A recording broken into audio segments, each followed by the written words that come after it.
This is Anime Shin. Are you ready? Hey team, welcome to Anime Shin. My name is Blake and this is Merve. Hello. And this episode we are going to be talking about Howl's Moving Castle. Howl's Moving Castle is based off the book by Diana Jones, which is about a 430-page book that was turned into a movie in, I don't know what year. I guess I could put that up later. So first, as usual, we will go through and give our rating. And I'll be honest, I struggled with this one and I'm still struggling with it. I don't know what my hands are going to do when I have no idea because I'm really torn. I've been going back and forth all day, actually. Yeah. Well, and we committed to, and this is for everyone to know, we committed to not doing an in the middle score, right? So we said we were going to make a decision either way. Correct. The other thing to consider about our scale, though, is it's a little bit different than most scales because it's not whether the movie is good or bad. It's would we recommend it to others? Is this a movie that is memorable that we would run around and go, hey, you got to watch this movie? Or is it one that we're not going to recommend? Maybe we'll forget about it in a week and not even know to recommend it, even if it's a decent movie. So I think if I were to explain how to look at our rating, it's look at our rating as to whether or not we would run around recommending the movie and or show to people, but then listen to what we say about it to see whether or not we liked it, right? Yeah, that's not convoluted at all. Yeah, not even a little bit, but that's kind of how it works, right? Yeah, Dare to exactly be different. how it works. Dare to be different. So if you're ready, I'm ready. I'm ready. All right. First comes Rock. Jankin Pan. I went 4. I went 2. All right. All right. Awesome. We have a battle. So I gave a 2, which means that I'm not likely to recommend this to others. And then Merve, you gave a 4, which is you are likely. So you're not highly likely. You are likely.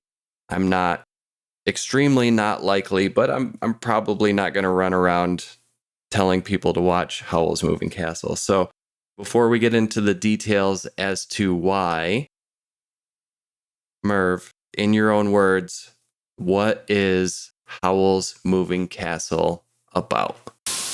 You must study this series of events. You may find more. You may not. All right. So it's about, with a lowercase a, and I'll explain this later. It is about a young girl, Sophie, who lives a pretty plain Jane life as a hat maker.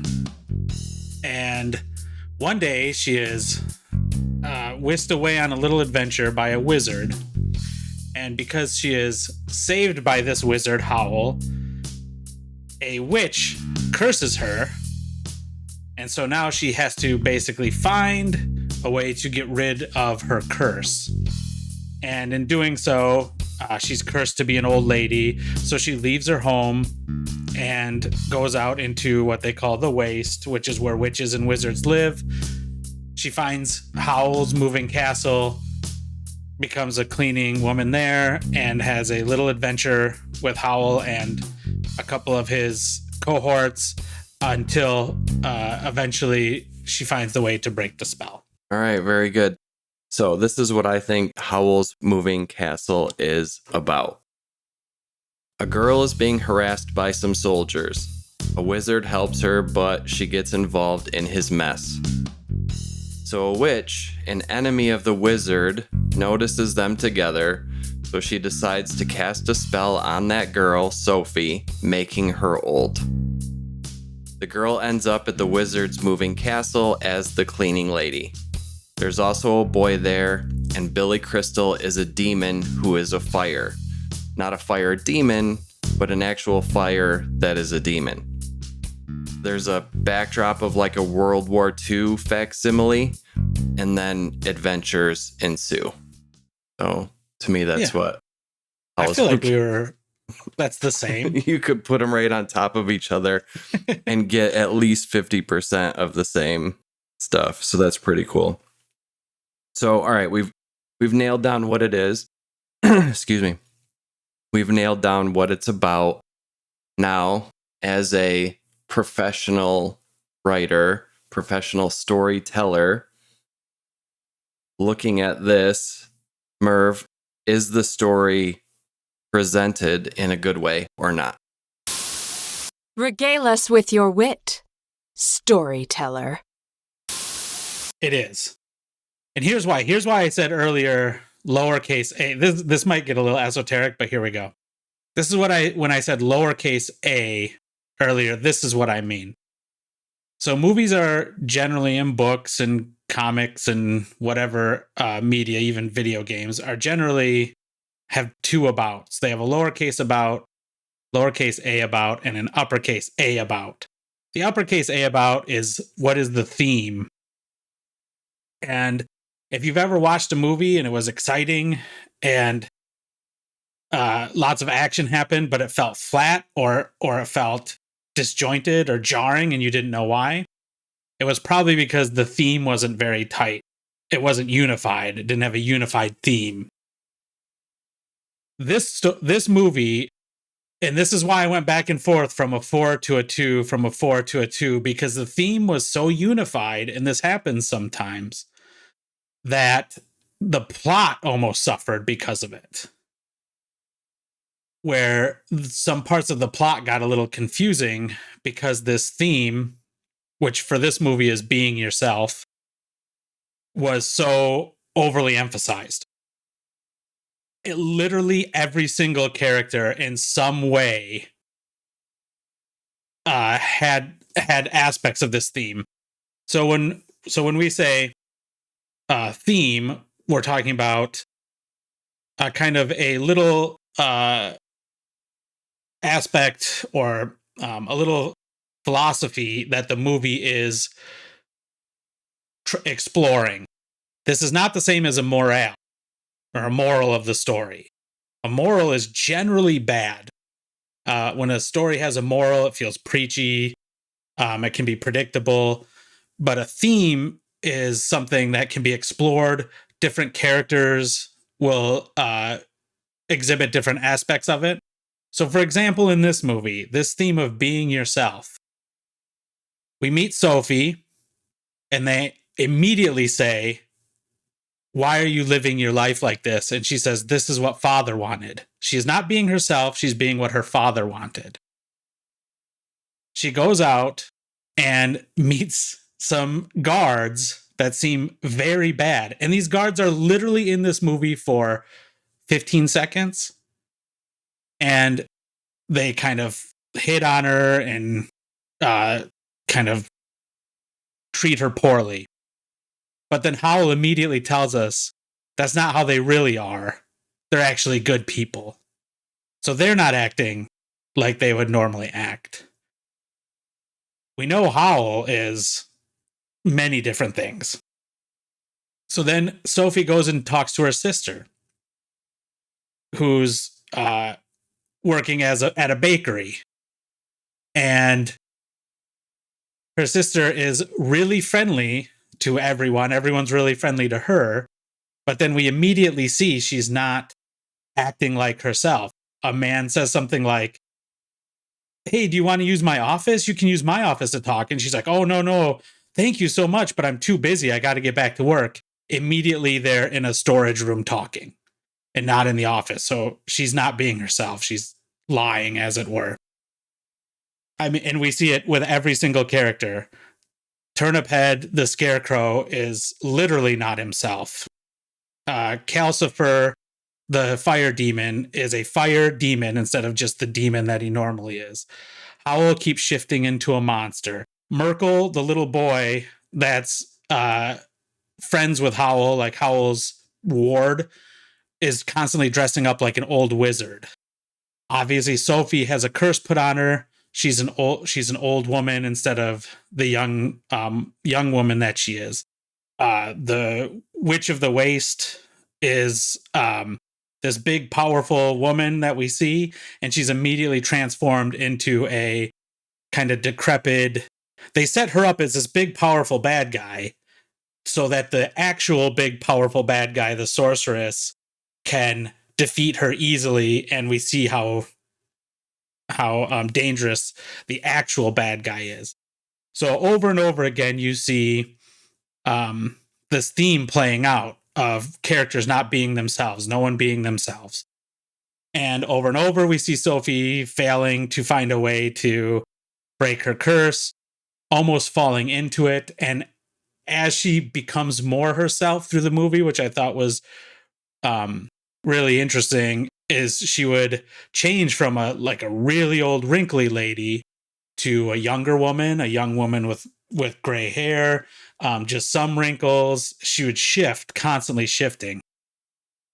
And now there's going to be spoilers here, but at the end, she breaks the curse by liking who she is, being happy with who she is. And it's very subtle, which I thought was great. When Howl says, Sophie, your hair is beautiful. It looks like starlight because it's gray. It's different than what she started with brown hair. And constantly throughout the movie talked about how she didn't like the way she looked. She made fun of her clothes. She made fun of the way she looked. And then she says, thank you, I like it too. And that breaks the spell. And they don't say, Calcifer doesn't come and go, you finally found peace with yourself and now you have broken the spell. It doesn't throw it in our face. It doesn't over-explain it. So I just thought it was really well done in that regard. The plot, on the other hand, sometimes suffered for this because people were changing so much. We ended up with a kind of sprawling plot, and the war was pushed so far to the background, which isn't necessarily bad, but the plot could lose people as Howl changes into a monster, how wizards are changing into monsters to fight him, and characters are constantly shifting. It could lose some people. That's why I kind of went back and forth. Would I recommend this? Would I not? But overall, I think almost anyone who watches it is going to at least feel some fulfillment, even if they don't know why they feel that fulfillment. They'll feel like everything's complete. They may be confused in some aspects, but I don't think they'll ever feel lost, if that makes sense. You'll always be entertained, or always feel like, even if you're like, I don't understand that, but I think the filmmakers understand it. So it's not one of those things where you're watching something and it's kind of a mess and you're like, oh, I don't understand this at all, and you don't think the filmmakers understand it either. I think that's really interesting, the whole uppercase A versus lowercase a. So the uppercase A is what we covered, and I just want to make sure I'm understanding correctly because I'm not a writer professionally. So the uppercase A is what we cover at the beginning when we say what we think this is about. You got it backwards. That's the lowercase a. That's not as important. Okay, so the lowercase a is like there's a girl, Sophie, and there's a wizard, and there's a war going on. Yeah. And then the uppercase A is the be yourself, the, kind of the theme of the... Can I give an example that's not anime? Yeah. Jurassic Park does this better than almost every other movie that's ever been made. So Jurassic Park, lowercase a, Jurassic Park is about a theme park where they have genetically engineered dinosaurs, and they run amok and attack people. Uppercase A, Jurassic Park is about parenthood. And so you have the main two characters are literally thinking about having children. One of them doesn't want children, one of them does. And you see this play out, and they even speak to the theme, life will find a way, as Grant, the main male character, is thrown into this situation, and he's handed children to have to watch. The dinosaurs themselves represent children. The worst fear a parent can have, and we're both parents. The dinosaurs are, we've created this thing and it's a monster. And that's like the worst fear a parent can have, right? Everything went wrong. I did everything wrong. I didn't treat it well. It has run amok. And so they represent the theme. There's even a great scene that seems so throwaway that it like goes by so fast. In the helicopter, they foreshadow everything and how parents work in this and how life will find a way, with Alan Grant's in the helicopter flying in, and they all have to put on their seatbelts really quick. And Alan Grant pulls up two female sides of a seatbelt. Like seatbelts have a male and female side, just like outlets and plugs and stuff. He pulls up two female sides. This can't work. This parenthood thing can't work. But instead he ties them together, and we see that it does work. So life finds a way, right? So like almost everything Jurassic Park does, which is nearly a perfect movie in my mind, plays into this theme. And I think Howl's Moving Castle does that in a lot of ways, playing with this theme of transformation and being yourself without preaching it, without it becoming a moral instead of a theme, which a lot of movies fail at. Yeah, that's very interesting. Thank you for covering that example, and I think that's real clear with Jurassic Park. And I do remember that part where he pulled the seatbelt together and just made it work. That's super cool. So let's talk about, and just as a reminder, I'm saying 2, not necessarily something I would recommend. You're saying 4. You've decided it is. However, and you've talked about some of these, Merve, there are some things that aren't so great in the film. So let's go ahead and go through the diss track and talk about what we didn't like so much. I see you have made your decision. Now let's see you enforce it. First, and I'll pose this as a question, who is the movie for? Like, what age group do you think the movie is for? That is a very good question, and one I asked myself when I was watching it. Because one of the first thing I put in the diss track in my notes here is slow start. Yeah. Kids are not going to sit through this beginning of, we have to see her family life, and she's a hat maker, and even the part where she's like threatened by guards is like, that's not real young. They might not understand what's happening depending on their age. Maybe when she flies around, that's a little exciting, and the world is awesome. Like, you see the flying machines flying overhead, very, I guess, steampunky. But that is a great question. There's no real violence. We don't see any blood. We don't see people really hurt on screen. There's no sword fights. But it's also war is the backdrop, and they do show bombs hitting houses and stuff like that. So there is violence. Yeah. But it's not graphic violence. I think this movie is more for younger, but like preteen to teenage viewers, and adults, I think, can enjoy it, I think is what they were shooting for. If I had to say exactly, I'd say it gears more towards the feminine, more towards like young adult, female demographic, and then all adults.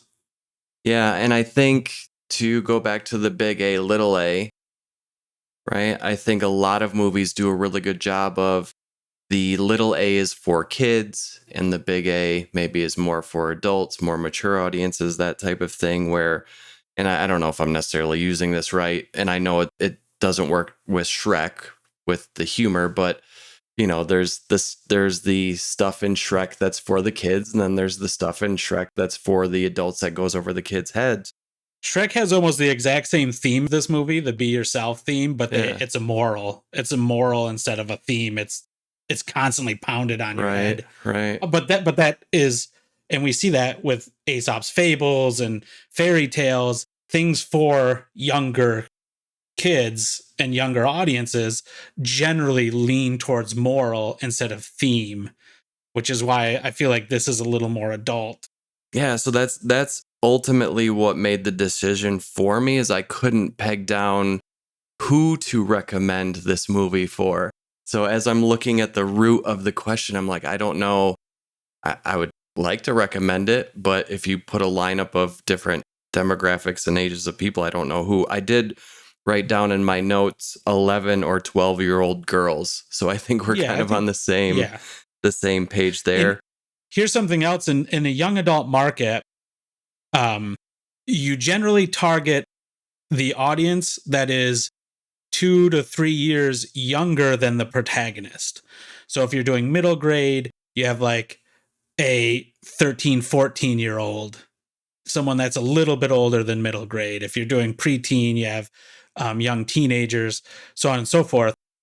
And this protagonist is a young woman, but she's immediately turned into an old woman and actually plays the role of an old woman. So that's another, I guess, strike against it in terms of kids don't want to watch an old woman go through an adventure. They want to watch someone slightly older than them, generally speaking, go through an adventure. So there is that aspect to it that I did pick up on. Yeah, and I loved her as an old woman. I thought, and this is something that I'll talk more about in the positives, but I thought she did a great job, and the writers did a great job with the old woman bits. I thought that was great. Like you alluded to, though, Merve, I have pretty slow at times for kids, but ultimately it's a kid's movie, probably, or not, because it gets pretty complex and requires a lot of attention. So it's for adults. And then I just put who knows, ... So that's probably my biggest negative or diss for the. And that's very fair, because I think we both saw that. Yeah.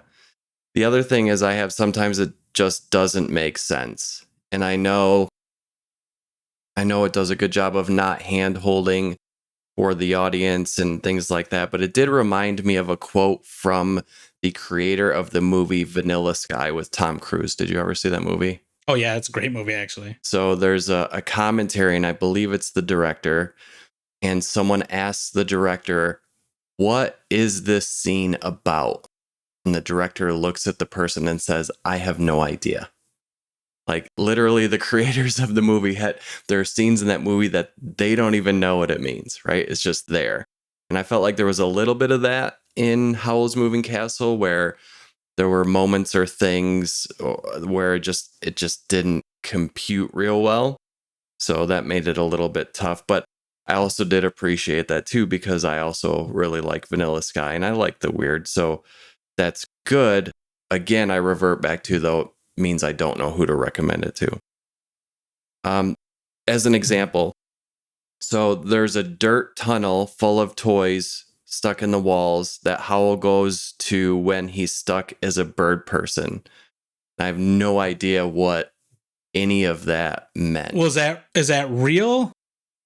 Or is that when that was her dream sequence? I'm going to say the exact same thing as what the creator of Vanilla Sky said. I have no idea, right? Well, I think the idea, and again, I mean, I'm not necessarily defending this, because that's the same thing I have is, she stops looking for a cure partway through, seems to stop looking for a cure, which makes the movie sprawl a bit, get confusing. So there's the scene I'm thinking of, I think is this scene, is when she's dreaming it, but it seems like it's also real, but then she wakes up and does almost the exact same thing that she just dreamed.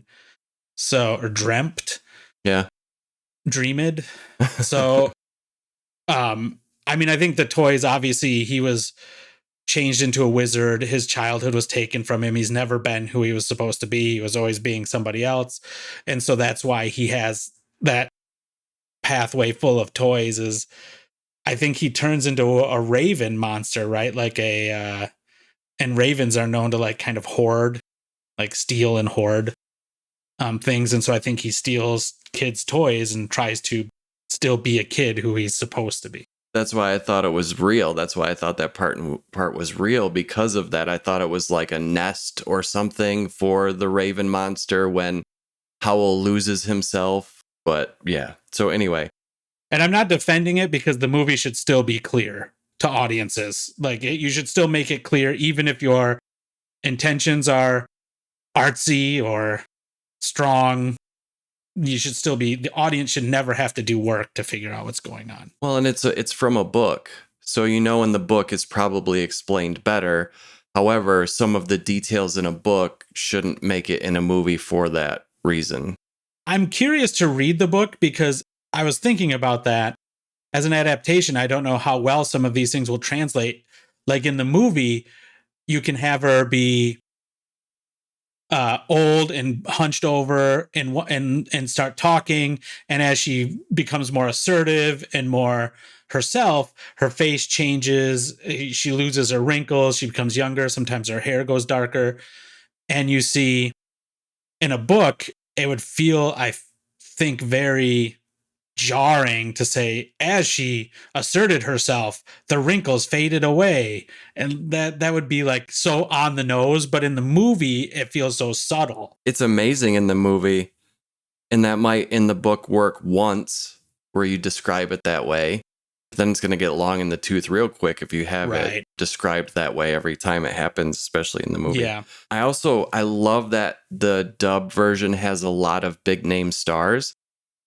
However, for some reason, Billy Crystal, his voice to me just fits in a fantasy setting like this. So when it came to the Culsifer, the demon not fire demon. Okay, are we going on to stuff we liked? Because if you diss track Calcifer, I'm going to be very upset. Okay. No, not at all. Not at all. I'm using it as context. When it comes to Howl, all I heard was Christian Bale the whole movie, and I don't know why that is. For some reason, so I had to put it as a negative for me. I couldn't suspend my belief enough, or suspend disbelief. Yeah, suspend your disbelief, yeah. Yeah. I couldn't do it, and I just kept hearing Christian Bale come through. That's funny that you say that because I didn't even realize it was him until the credits. And usually I'm really good at that stuff, but I think like Billy Crystal was so obviously Billy Crystal, and the other animes we've watched so far, we're at like 4 or 5 or whatever, have not really had big names. They had some like voice actors that are big names, but I don't know them yet. And so I heard Billy Crystal, and I wasn't even like listening to that. And then I saw at the end, I was like, oh, that's Christian Bale. I mean, at least he wasn't doing Batman voice. No gravel, but for me, just for me, not necessarily for anyone else. It pulled me out of it a little bit. I could see that. And that's why I usually don't like big names doing animations. Generally speaking, I don't like it because you go, oh, that's Billy Crystal. Oh, that's Christian Bale. Oh, that, and when you're doing that, you're not engaged with the movie. You're meta. You're at a meta level of the movie. I heard it. I heard Billy Crystal, and then I heard Christian Bale, and I won't lie, I did verify because I just wanted to know, is that someone doing a Billy Crystal voice, or is that actually Billy Crystal? And then I'm like, man, that sounds just like Christian Bale. Is that someone doing a Christian Bale voice? And maybe I ruined it for myself, but yeah, I did look it up like 20 minutes in just to verify. All right, my next thing. This is a small one, but it's pretty funny. The movie suffers from She's All That syndrome. Have you ever heard of the movie She's All That? Oh, yeah. I know exactly where you're going with this. Like, oh, I'm not beautiful. Yeah, so if for anyone who doesn't know, She's All That, it's like a mid-90s romantic comedy about all the popular guys at school, and the most popular guy at school gets his friends place a bet with him that he wouldn't go out with the nerdiest girl in school, who happens to be just a gorgeous girl with glasses and like paint on her overalls, and that's supposed to make her hideous somehow. And he's like, oh, I'll never date her. She's got glasses and paint on her or whatever. And it's similar in this where Sophie's like, I'm not pretty. I've never been pretty ever in my life. And she's obviously a very well-drawn, attractive character. So I thought that was kind of funny. And Howl has an obsession with attractiveness as well. And he comes running out and his hair is red. And somehow that's the worst thing in the world that could ever happen. So I can't go on living. I've always been beautiful or whatever. But that's part of that theme. That's part where I think that theme does kind of interrupt the storytelling. But it's humorous there. It's like he is so preoccupied with who he's supposed to be instead of who he is. Yeah, I think that's fair. And I could see that it ran more humorous with him than it did with her.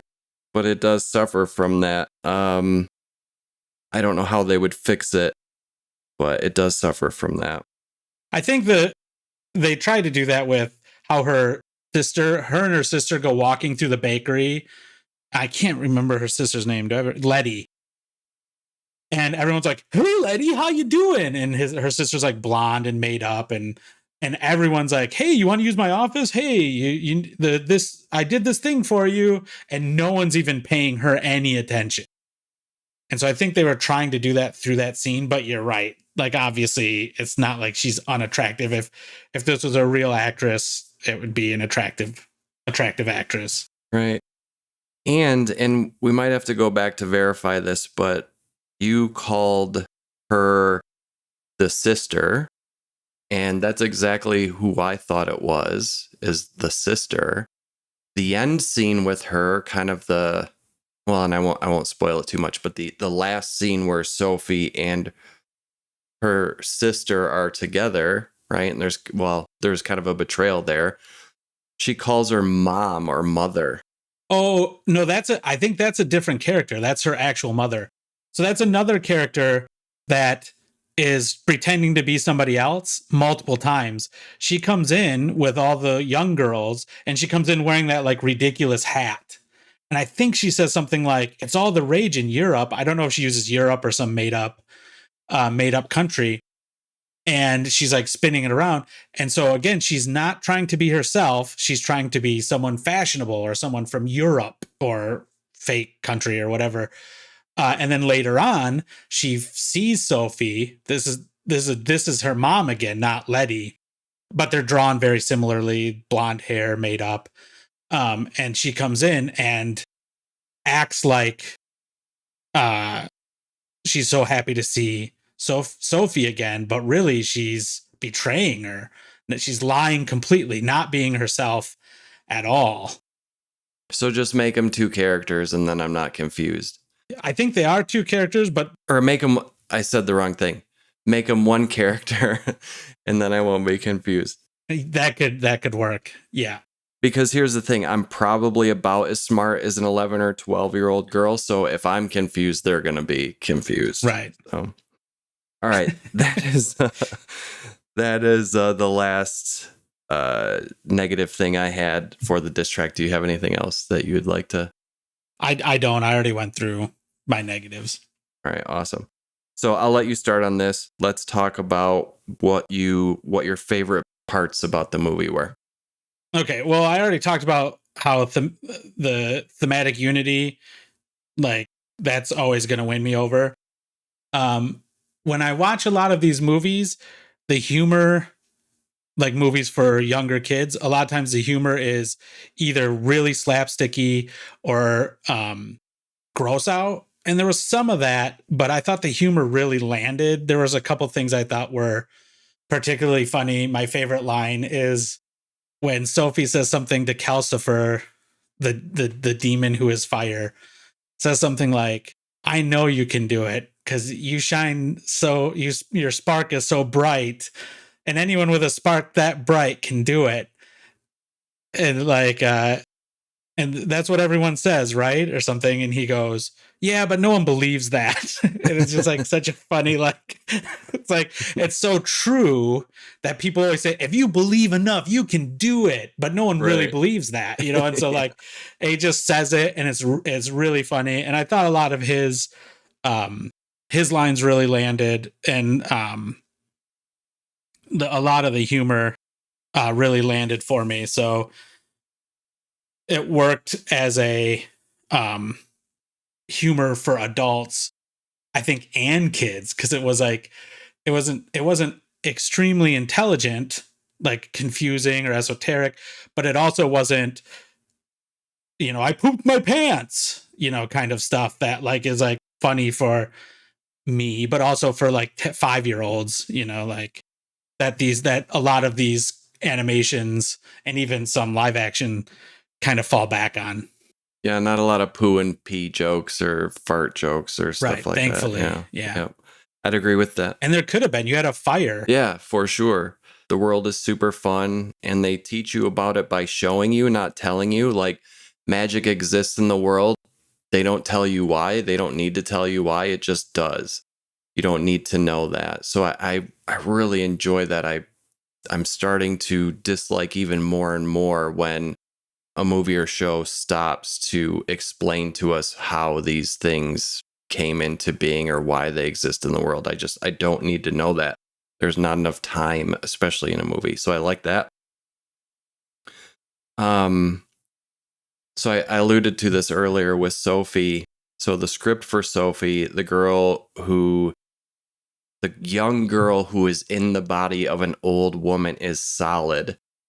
She speaks and is written just like a young, determined girl in an old woman's body. And I laughed the hardest at some of the jokes around that, around her being a young person and having to navigate around in an old person's body. I loved that. And I just thought it was written so well when it could have come off as really lame. So I liked that a lot.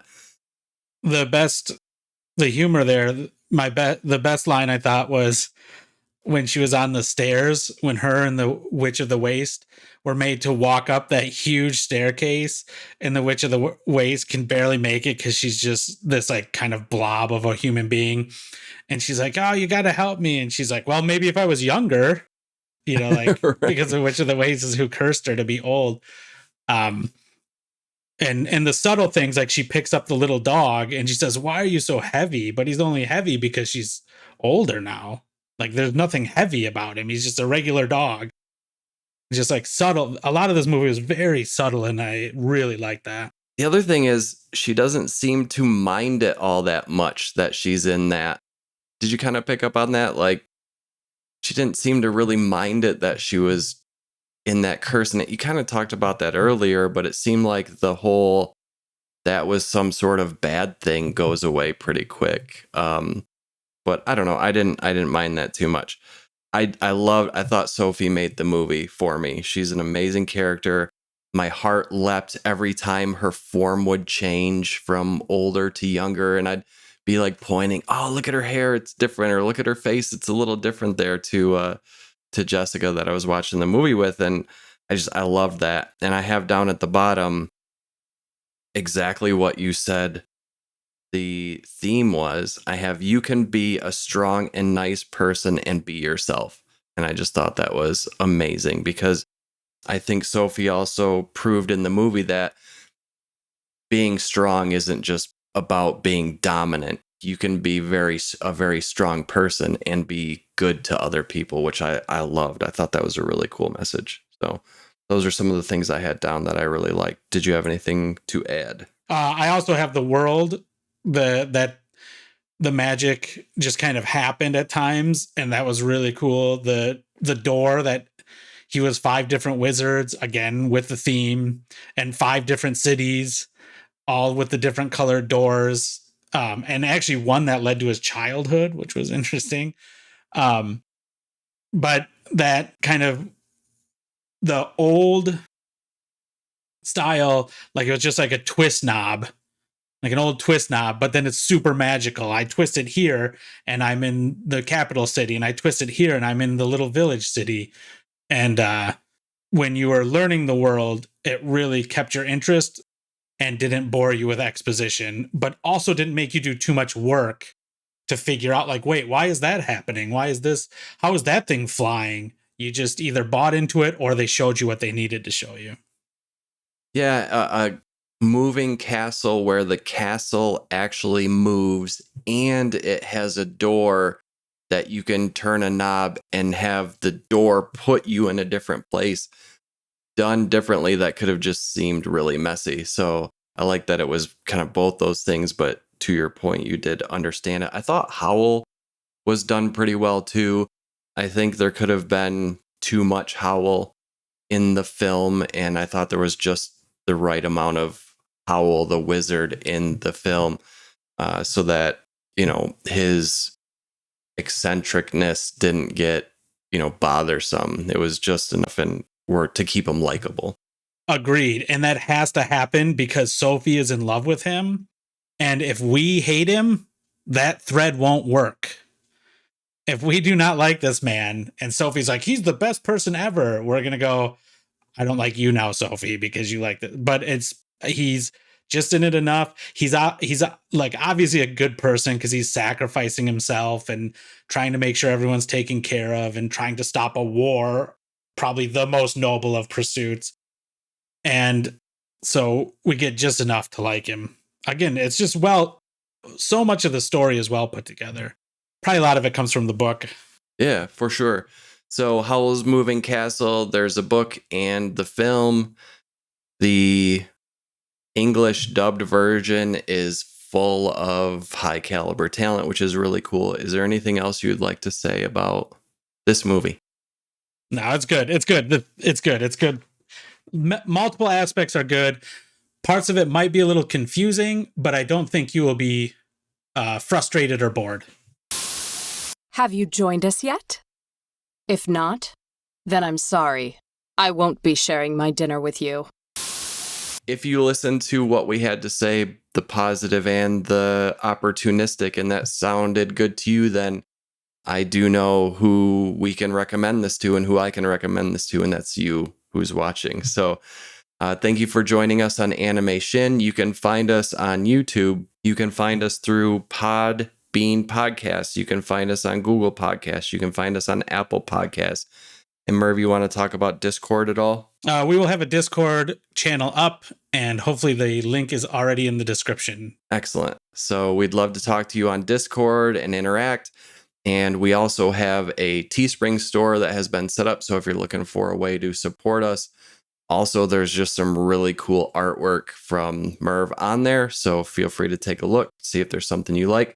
Thank you so much for watching, and we will see you in the next one. Thanks, team. See ya. It's over for you. You're done. But you'll be back.